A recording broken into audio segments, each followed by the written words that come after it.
எல்லோருக்கும் வணக்கம். மீண்டும் மற்றொரு வீடியோ மூலமாக இன்சைட்ஸ் வித் டாக்டர் ரிஃப்ஷிங்கிற சேனலோடாக உங்கள் எல்லாரையுமே சந்திக்கிறதுல ரொம்பவே சந்தோஷமாக இருக்குது.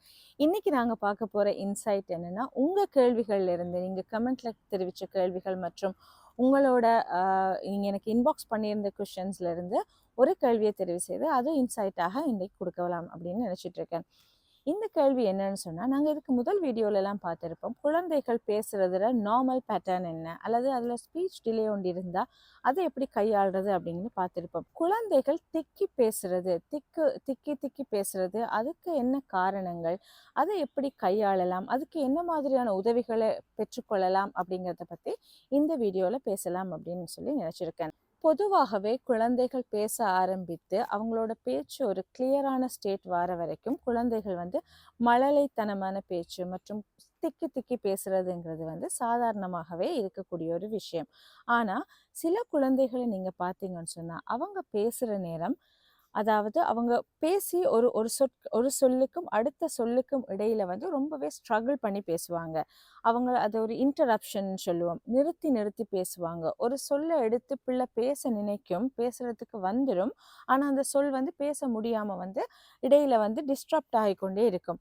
அதால் அந்த பிள்ளை பேசுகிற ஃப்ளோ தடமாறிக்கொண்டே இருக்கும். இப்படியான நிலைமைகளில் நாங்கள் இது திக்கி பேசுறது அப்படின்னு சொல்லுவோம். சில குழந்தைகளை நீங்கள் பார்த்துருப்பீங்க, நல்லாவே பேசிகிட்டு இருந்தது, முதல்ல எல்லாம் நல்லா தான் பேசிகிட்டு இருந்தது, திடீரென்று திக்க ஆரம்பிச்சுது, இப்போ திக்கி திக்கி பேசுது அப்படிங்கிற கம்ப்ளைண்ட்ஸும் கமெண்ட்ல எல்லாம் சொல்லியிருந்தீங்க. பொதுவாகவே ஒரு 5 வீதமான குழந்தைகளுக்கு திக்கி பேசுகிற தன்மைங்கிறது இருக்க போகுது. இது எந்த மாதிரியான நேரங்களில் ஒரு பிரச்சனையாக உருவெடுக்குது, எப்போ நீங்கள் ஒரு ப்ரொஃபஷனல் ஹெல்ப் தேவைப்படும் அப்படிங்கிறத பற்றி பார்க்குறதா இந்த வீடியோட நோக்கமாக இருக்குது. அதனால் இந்த வீடியோவை ஸ்கிப் பண்ணாமல் தொடர்ந்து பாருங்கள். இதுக்கு என்ன மாதிரி நாங்கள் கையாளலாம் அப்படிங்கிறத பற்றின டிப்ஸை நான் இந்த வீடியோட கடைசியில் சொல்லியிருப்பேன். குழந்தைகள் திக்கி பேசுறதுக்கான காரணங்கள்ல உண்டு ஜெனட்டிக் இன்ஃப்ளூயன்ஸ் அப்படின்னு சொல்லுவோம். அதாவது குடும்பத்தில் யாராவது ஒருத்தர் திக்கி பேசுகிற இயல்பு, பிள்ளைக்கு இரத்த சம்பந்தமான ஒருத்தர் திக்கி பேசுகிற இயல்பு ஒன்று இருக்குன்னு சொன்னால் அது குழந்தை திக்கி பேசுறதுக்கு ஒரு காரணமாக அமையலாம். அது மட்டும் இல்லாமல் சில நோய் காரணிகள், மூளை சம்பந்தமான சில நோய்களில் குழந்தைகள் திக்கி பேசுறதுக்கான காரணங்களும் இருக்கும். அது இல்லாமல் உளவியல் காரணங்கள் வெரி ரேர்னு சொல்லுவோம். எல்லா விதமான காரணங்களும் சொல்ல முடியாது. சில உளவியல் ரீதியான காரணங்களாலேயும் குழந்தைகள் திக்கி பேசுறது ஒரு இயல்பாக இருக்கலாம். இந்த குழந்தைகள் திக்கி பேசுறது சில பிழையான நம்பிக்கைகள், கருத்துக்களும் இருக்கு. அதாவது எந்த குழந்தை திக்கி பேசினாலும் சில பேர் ரீஅஷ்யூர் பண்ணுவாங்க, நீங்க அதை பத்தி கவலைப்பட தேவையில்லை, பிள்ளை வளர்ற நேரம் சாதாரணமாக கதைக்க தொடங்கிடும், இப்போதான் திக்கி பேச வேண்டும். அது உண்மை இல்லை. எல்லா குழந்தைகளும் திக்கி பேசுறது பிறகு வளர்ந்தது பிறகு அவங்க சரியாக பேசுவாங்க அப்படின்னு இல்லை. சில குழந்தைகள் சின்ன வயசுலேயே திக்கி பேசுகிற குழந்தைகள் அவர்கள் வளர்ந்ததும் அதே மாதிரியாக இருக்கிறதுக்கான வாய்ப்புகளும் இருக்குது. அது மட்டும் இல்லாமல் சில பேர் சொல்லுவாங்க, பிள்ளைகள் திக்கி பேசுறது பிள்ளைக்கு ஒரு பயப்பாடு இருக்குது, பயந்துட்டு பிள்ளை இருக்கோன்னு. அதுலேயும் எந்த உண்மையும் இல்லை. ஒரு குழந்தை நார்மலாகவே திக்கி பேசுதுன்னு சொன்னால் அதுக்கு ஒரு ஆங்ஸைட்டி, ஒரு பயம் வெளிப்படும் போது திக்கிற தன்மை கூடுமே தவிர பயம்தான் இதுக்கு ஒரு காரணம் அப்படிங்கிறதும் ஒரு மூட நம்பிக்கையாக கருதலாம். அது இல்லாமல் சில பேர் சொல்லுவாங்க, திக்கி பேசுகிற குழந்தைகள் இன்டெலிஜென்ஸ் குறைவாக இருக்கும்னு சொல்லி. அதுலேயும் எந்த உண்மையும் இல்லை. திக்கி பேசுகிற குழந்தைகளும் நார்மலாக பேசுகிற ஒரு குழந்தைக்கும் இடையில எந்த ஒரு டிஃப்ரென்ஸும் இருக்க போகிறதில்லை இந்த ஒரு காரணியால். சரி, ஒருத்தர் கேட்டிருந்தீங்க, இந்த குழந்தை சாதாரணமாக தான் பேசிக்கொண்டு இருந்துச்சு, ஆனால் இப்போ திடீரென்று திக்கி திக்கி பேசுது அப்படின்னு சொல்லி. நீங்கள் எப்போ இது ஒரு கன்சர்னாக எடுத்து ஒரு ப்ரொஃபஷனல் ஹெல்ப்பை நாடணும்னு பார்த்தீங்கன்னு சொன்னால், உங்களோட குழந்தை திக்கி பேசுறது கொஞ்ச நாள் போகிற நேரம் சிவியர் ஆகுதுன்னு சொன்னால், அது ஒரு குறிப்பிட்ட காலத்துக்கு இருந்துட்டு இல்லாமல் போனால் அதை நீங்கள் இக்னோர் பண்ணலாம். ஆனால் போக போக அது சிவியர் ஆகுது, பிள்ளை பேசுகிற நேரம் அதுக்கு சொற்களை பிரயோகிக்கிறதுக்கு தடுமாறுது, கஷ்டப்படுது, அதில் ஒரு ஸ்ட்ரகிளை ஃபேஸ் பண்ணுது, அடுத்தது ஒரு சொல்லுக்கும் இன்னொரு சொல்லுக்கும் இடையில அல்லது ஒரு வசனத்துக்கும் இன்னொரு வசனத்துக்கும் இடையில எடுக்கிற நேரம் கூடிக்கொண்டே போகிறத நீங்கள் அவதானிக்கிறீங்க அப்படின்னு சொன்னால் நீங்கள் கண்டிப்பாக இதுக்கு ஒரு ப்ரொஃபஷனல் ஹெல்ப்பை நாட வேண்டி வரும்.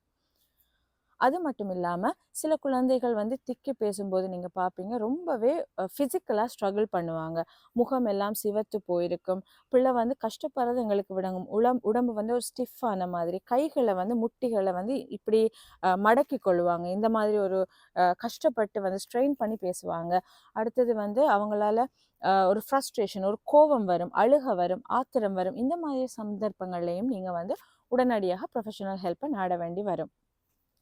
அது இல்லாம இந்த குழந்தை வந்து இமோஷனலி அப்செட் ஆகுது. நமக்கு இப்படி ஒரு குறைபாடு இருக்கு அப்படின்னு சொல்லி, இத நான் குறைபாடுன்னு நான் சொல்லல. பிள்ளை வந்து ஃபீல் பண்ண தொடங்கும். நமக்கு ஒரு குறைபாடு இருக்கு. நாம இத வந்து என்ன செய்யலாம்ன்னு பிள்ளை அப்செட் ஆகுது. அதுல வந்து பிள்ளை வந்து மன அழுத்தத்துக்கு ஆளாகுது. அதால வந்து பிள்ளையோட ஸ்கூல்ல அதுல படிப்பு, அது நார்மலா செயற்படுற விஷயங்கள்ல வந்து பிள்ளை பின்வாங்குது. மற்றது வந்து சோஷியல் இன்டராக்ஷன்னு சொல்லுவோம். மத்தவங்களோட பழகுறதுல பிள்ளை வந்து வெட்கப்படுது, தயக்கப்படுது, அதிலிருந்து ஒதுங்கிக் கொள்ளுது அப்படியான சந்தர்ப்பங்கள்ல. மற்றது ஸ்கூல்ல வந்து பிள்ளைக்கு வந்து புல்லியிங்ன்னு சொல்லுவோம். கேலி கிண்டலுக்கு ஆளாகுது பிள்ளை. இப்படியான சந்தர்ப்பங்கள் வரும்போதும் இது வந்து அட்ரஸ் பண்ணப்பட வேண்டிய ஒரு பெரிய பிரச்சனையாக நீங்க வந்து கருத்துல கொள்ள வேணும். அது மட்டும் இல்லாம ஃபேமிலி ஹிஸ்டரி உங்களோட வீட்ல, உங்களோட குடும்பத்துல பிள்ளைக்கு ரத்த சம்பந்தமுடைய யாருக்காவது வந்து இந்த திக்கி பேசுற தன்மை இருக்கு, உங்களோட குழந்தைக்கும் இருக்கு அப்படின்னு சொன்னா, நீங்க கொஞ்ச நாள் வெயிட் பண்ணி பார்ப்போம் அப்படின்னு இல்லாம அதுக்கு ஒரு வைத்திய ஆலோசனை பெற்றுக்கொள்வது சிறந்ததாக இருக்கும். சரி, இப்போ உங்களோட குழந்தை திக்கி பேசுது. நீங்க ஒரு ப்ரொஃபஷனல் ஹெல்ப்ப நாட போறீங்க. கட்டாயம் நாடணும்.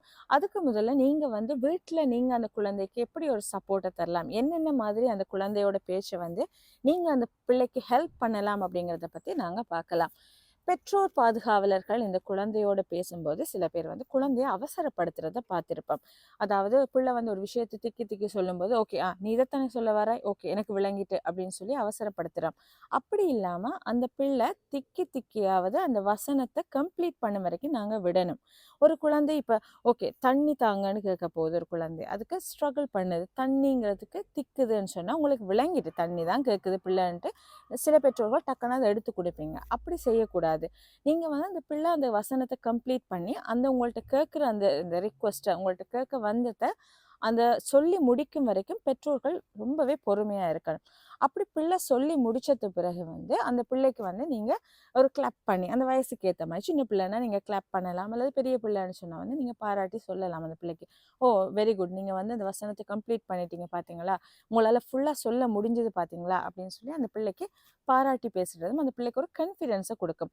அப்படி இல்லை நாங்க எப்பவுமே பிள்ளை வந்து தொடங்கும் போதே நாங்கள் அதை இன்டரப்ட் பண்ணி அதை வந்து குயிக்காக சொல்லு நீ சொல்லி முடி அப்படின்னு வந்து ப்ரெஷர் பண்ணுறதால பிள்ளை வந்து அந்த பேசுறதுல இருந்து ஒதுங்கி கொள்ளும். அதோட சோஷியல் இன்டராக்ஷன்ஸ் மற்றும் அதோட செல்ஃப் எஸ்டீம், அதோட தன்னம்பிக்கை வந்து குறையறதுக்கான வாய்ப்புகள் இருக்கு.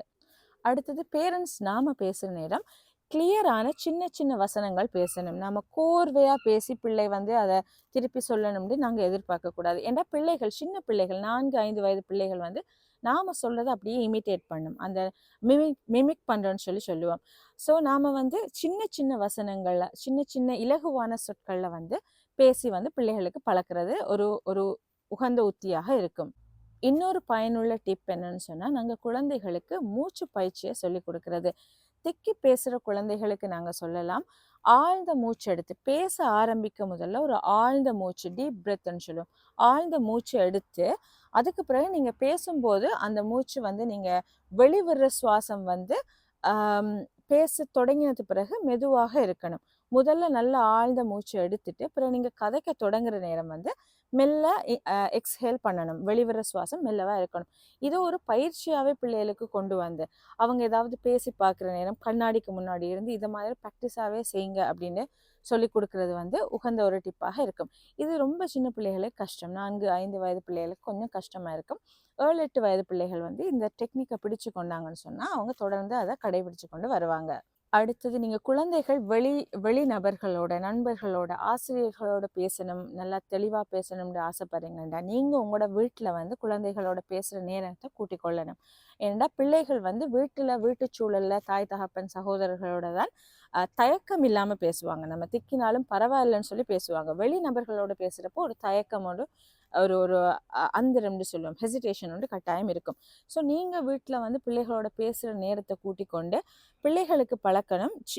பேசும்போது இடையில ஸ்டாப் பண்ணி வசனங்களுக்கு இடையில நீங்க நான் இங்க வந்து அந்த வீட்டுக்கு போக போறேன் அப்படி சொல்லாமல் நான் இங்க வரப்போறேன், அந்த வீட்டுக்கு போக போறேன். உங்களுக்கு உதாரணம் விளங்கும். ஸோ அந்த வசனங்களை வந்து நீங்க பிரேக் பண்ணி பேசுறதுக்கு பிள்ளைகளுக்கு வந்து கற்றுக் கொடுத்தீங்கன்னு சொன்னா அதுவும் வந்து பிள்ளைகள் வந்து வெளிநபர்களோட பேசுற நேரம் ஒரு கான்ஃபிடென்ஸை பிள்ளைகளுக்கு உருவாக்கும்.